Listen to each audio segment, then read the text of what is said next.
Friends, welcome to my channel. ఈరోజు చిన్ని serial గురించి తెలుసుకుందాం. మధు మీ బ్యాచ్లోనే ఉంటాము. ఏమైందే సడన్గా దాని బ్యాచ్లోకి వెళ్ళారు? ఏమైందా చూడు ఒకసారి. కింద చూడు మెసేజ్ ఏం పెట్టిందో. ఈ వీడియోస్ అన్ని మా పేరెంట్స్కి పంపిస్తే ఇవి చూశారనుకో మా పేరెంట్స్ కాలేజ్ మాన్పించేస్తారు. అందుకనే మేము మధు బ్యాచ్కి వెళ్ళిపోతున్నాం.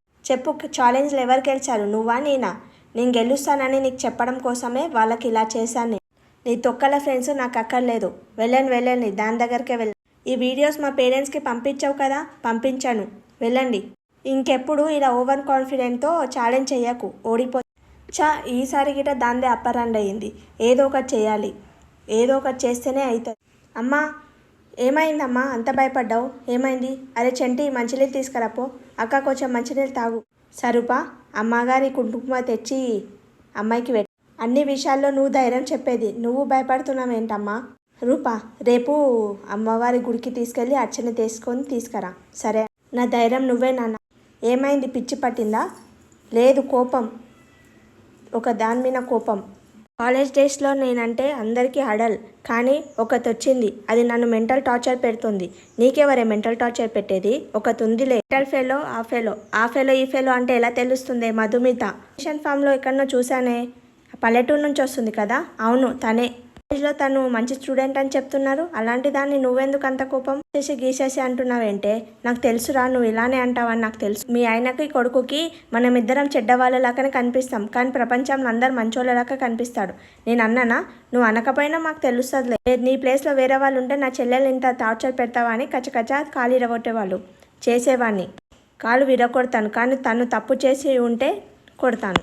చూస్తుంటే అలాంటిదని నాకు అనిపించట్లేదు. శబాష్ అన్న శబాష్, ఇంట్లో వాళ్ళని తప్పు అని తిరిపిస్తున్నావు. నువ్వు ఎప్పుడు ఇంతే కదా, చిన్నప్పుడు ఆ చిన్నికి సపోర్ట్ చేసేదానివి, మా మధుమతికి సపోర్ట్ చేస్తున్నావు.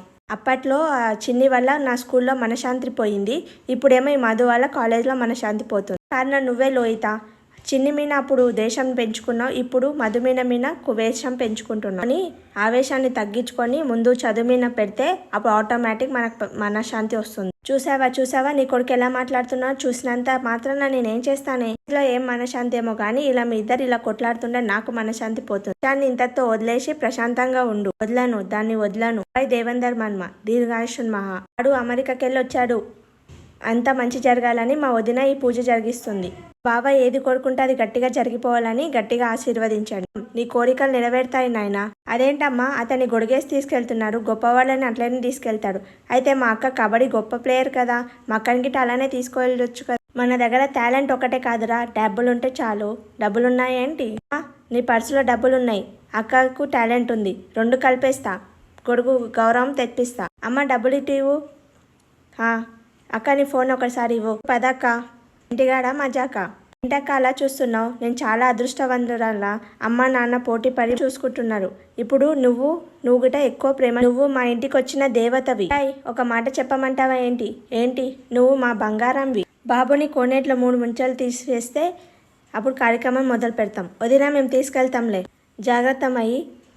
అత్తయ్య, మీ అబ్బాయిని జాగ్రత్త తీసుకెళ్ళి మీకు అప్పగిస్తానులే, ఏం టెన్షన్ పడకు. ఇంట్లో స్నానం చేసి వస్తే పూజ మొదలు పెడదాం.